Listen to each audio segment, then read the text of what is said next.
Assalamualaikum warahmatullahi wabarakatuh. Nama saya Siti Haniah dari jurusan KPI Komunikasi Penyiaran Islam dari kelas 1C. Baiklah, di video ini saya akan menyampaikan secara singkat tentang sejarah perkembangan bahasa Indonesia.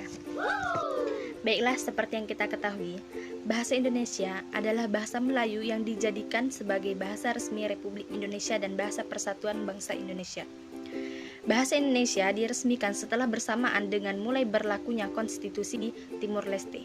Bahasa Indonesia berstatus sebagai bahasa kerja dari sudut pandang linguistik. Bahasa Indonesia adalah salah satu dari banyak ragam bahasa Melayu.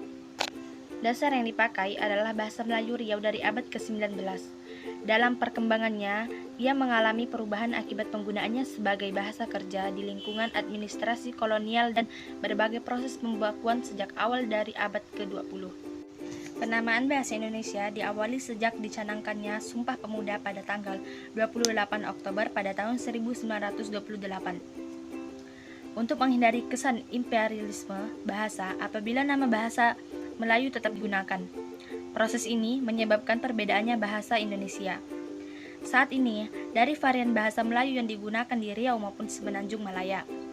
Hingga saat ini, bahasa Indonesia merupakan bahasa yang hidup yang terus menghasilkan kata-kata baru, baik melalui penciptaan maupun penyerapan dari bahasa daerah dan bahasa asing.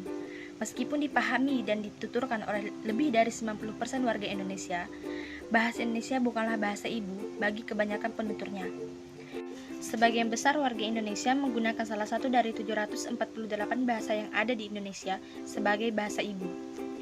Penutur bahasa Indonesia kerap kali menggunakan versi sehari-hari seperti kolonial atau mencampur adukan dengan dialek Melayu lainnya atau bahasa ibunya.